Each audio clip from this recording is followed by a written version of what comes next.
Rough ER helps in the synthesis and packaging of proteins, and those proteins are created by another type of organism, the ribosome. Like, things that are funny always seem like they're offensive. They are! You ever see Christopher Hitchens stand up? He opens up, he's like, by the way guys, a joke isn't a joke unless it's at somebody's expense. Takes a shot.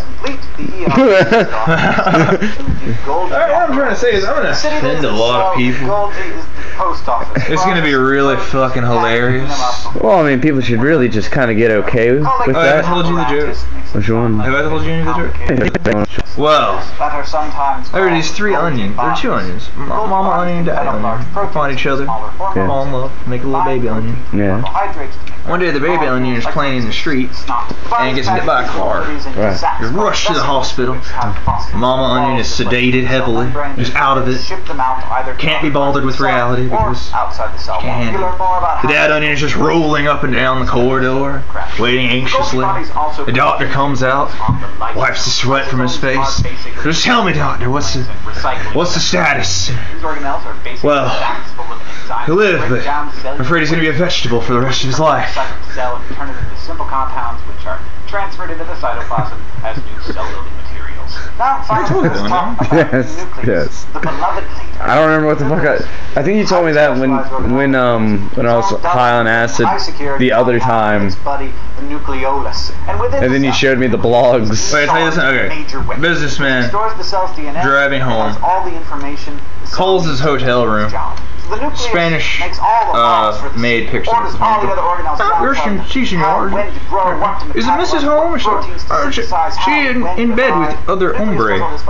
Oh, really? Well, alright. Alright, go to my desk upstairs and open it. Si, senor. Alright, you open it. Alright, take the gun out and go down there, shoot both of them, and throw them out the window. Si, senor. Call me back when you get that done. Alright. He calls her back. Oh, so did you throw them into the pool outside? There's no pool outside this window, senor. Is this 3, 2, 1? Or may already have an entire video about how it happens. The nucleus holds its precious DNA. It's terrible. When it comes time to cells split. Oh, you gotta hear this one. Alright. Chromosomes, each of which holds two people, 2 young people. Different species of animals have different numbers of chromosomes. We humans have 46. Fruit flies. Instantly falls in love with this guy. He's such a gentleman. Always holds the door open. Always pulls the chair out. And so anyway, talks her into the sack. Just unimaginable attention paid to her. Love making a pleasure. She lies in bliss and just sits back and says, "You're giving me so much tonight, and I wish there was just something I could do for you." And he's like, "Well, now that you mention it, I kind of wish that you'd give me a blowjob." I don't know. Things wouldn't be the same between us, and you wouldn't see me the same or respect me as much. Well, he's a gentleman, so we took it right, you know. Eventually they got married, and, you know, on their honeymoon, always the door held open. Always every imaginable courtesy, chair pulled out. Another night of blissful lovemaking, and she lies back and she's like, you know, giving me so much. And I wish there was some way I could repay you for all this. I know I've mentioned this before, but you give me a blowjob. She's like, oh, no. I don't think you would see me the same. It wouldn't be the same between us. Anyway, you know, several years now, they hit gold anniversary, they hit diamond anniversary, and eventually, you know, they're on vacation somewhere, and they've been together for decades, and Cayman Islands, or, you know, Bahamas or something. And another night of blissful lovemaking, and she lies in bed, she's like, you know, you've given me so many years of just bliss and courtesy, respect. I wish there was some way I could repay you. Well, you know, I told you about this a couple times, but kind of like a blowjob. She's like, well, you know what? Why not? And so she falls to, gives him his best, and it's pretty good. And they lie there for a while, and eventually the phone rings. It rings. And it rings. Looks at her and is that mitochondria are in the egg cell when an egg gets fertilized. And those mitochondria have DNA. But because mitochondria replicate the cells in a separate fashion. It doesn't mix with the DNA of the father. It's just the mother's mitochondrial DNA. That means that your and my mitochondrial DNA is exactly the same as the mitochondrial DNA of our mothers. And because this special DNA is isolated... So whose humor is that again? Christopher Hitchens. Back to a single Is that just what he goes for constantly? He's my favorite. He died of cancer recently. He's my favorite atheist speaker. Because he was the only one that like actually knew how to debate people with ad hominem, fuck you. You know, it was just really fucking hilarious to watch him debate people. But you know what? The British way? This motherfucking ad hominem. He was very British. That is the very British. fucking British. You've seen Lincoln, right? He looks like the British version of my uncle. Dude, you've seen Lincoln, right? Yeah. The historical movie. You watched them like debate, right? Yeah. It was just mother is a whore. that was basically their debate for everything. Obviously, you're wrong. They're like, this guy says, I have an opinion on slavery. Fuck you! This guy, you know, he's just debating these people about like gay marriage, and he's like, you know, if a priest came to my door when I called for a babysitter, I would call first a cab and then the police because they are untrustworthy. But if a gay couple came, you know, I wouldn't give a shit. Ridiculously drunk people. That offended a lot of people. No matter what stuff it is, it has to. Well, who said that one? Christopher Hitchens. Without a lot of help, like water or oxygen. But a lot of no, because he'd been talking about all the fucking like pedophile scandals that were going on in Catholic Church recently. Can't get in or it'll take a Still going on. Still fucking going on. Which is weird because I don't understand why they can't just get real prostitutes. I know, right? Well, they're Greek, so that just doesn't be the farming. Little boys or whatever. Today we're going to be talking about how substances move through cells. You think it might actually just be genetic? All the time. It could be. Right now in me and like, they're all just kind of born into the whole pedophilia thing, and they. It's either the culture or the genetics. Yeah. Different materials. That's just breeding boy love. They just can't fucking stop doing that shit. You just cannot stop denying condoms to Africa and raping little boys. It's just what they do. Important things like oxygen and water can use. Yeah, so they do this through what we call diffusion. Let's say I'm finally in this show, and I'm in the show with my brother. I'll take a gay babysitter over them any day. This gay babysitter will actually discipline a child. What do you mean? Not a big fan of people. Oh, I just have a higher opinion of gay babysitters. Since they had harder lifestyles growing up, with high school and whatnot, and everyone basically trying to kill them, they would automatically know how to raise children better. So he doesn't get a bunch of hipsters invading his space. That's basically what diffusion is. If everyone in the club were John Green, they would try and get like they would basically just infuse any child that they came across to be a better version of themselves. When oxygen gets crowded, it finds places that are less crowded and moves into those spaces. When water gets crowded, it does the same thing. It moves to where there is less water. Oh yeah, that's the opinion that I got when I hung out with gays and lesbians. This is how you self-regulate. That's the line. I don't even want to have children. Water itself, no. Which, as we've discussed, no, they don't mention anything like that. I think they just understand how difficult that would be for them here in the South to be a couple and raise a child together and be gay. They just understand how terrible that would be for them. You mean how they would just actually just need to move? Yeah.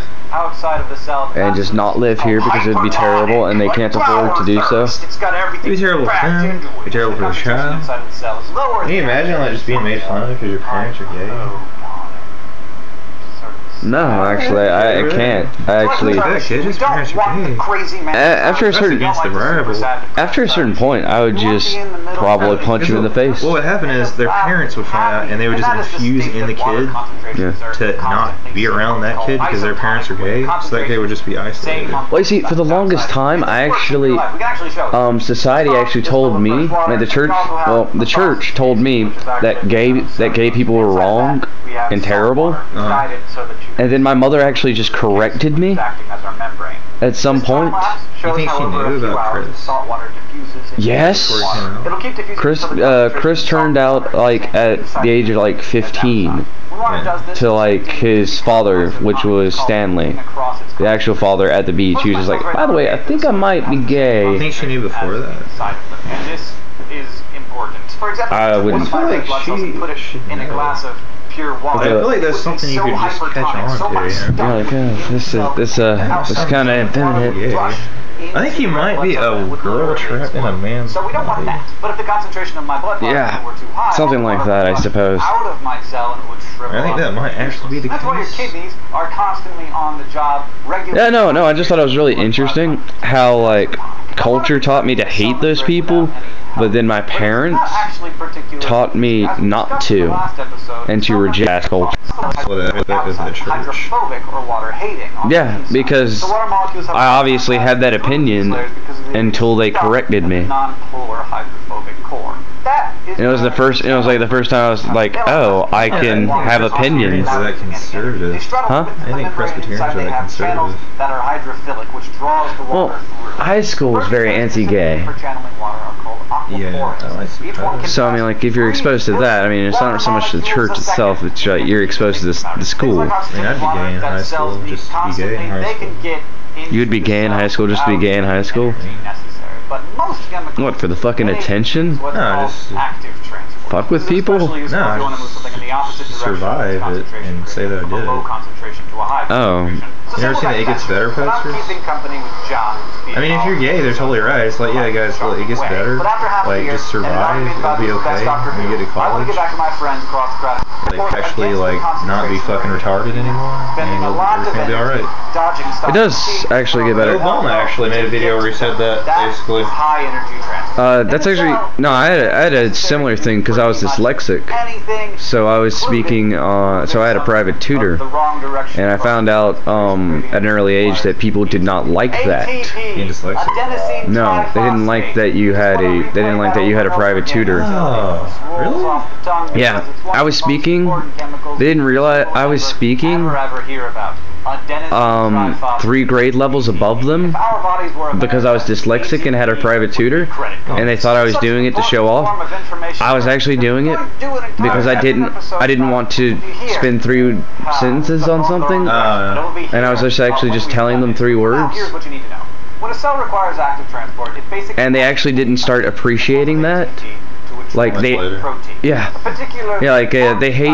hate it for some reason, kids having the right answers in classes at a very young age. Yeah, I don't know why they have that culture. Well, it's because when somebody does that, it's like it takes away from their excuse to not have to work as hard. Isn't there another thing that it's like the bell curve theory. Like you're fucking up the bell curve, basically. Yeah, but you know what? And when you fuck up the bell curve, you fuck with everybody.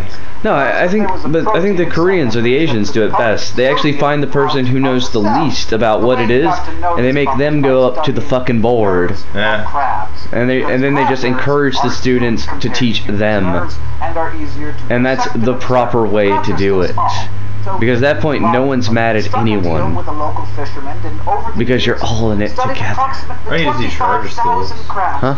Charter schools where everybody actually just moves up and down grade levels based on their Negima and not the time that they spend. No, I prefer the other method where you actually. No, not elevator. I prefer the method where you take the person who. No, I'm just saying charter schools are actually really efficient here in the United States. Oh, dude, almost everything's. And basically the same thing as public schools. It's just that kids actually can move at their own pace, basically.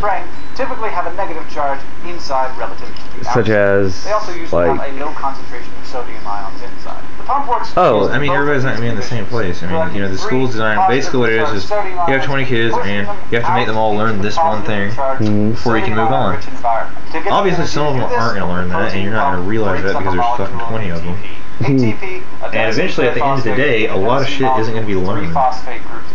And over time, that will add up to a lot of bad grades. On one of those phosphates in a burst of excitement and energy. The split releases enough energy to change the shape of the pump so that it opens outward and releases. Did you ever hear the birthday massacre? They actually wrote a song about a teacher that wanted to kill himself because of that. Kill themselves because of just living in that experience. All those sodium ions waiting outside with this intense desire to living in the experience of what again? Here, I'm gonna play it. Listen carefully to me.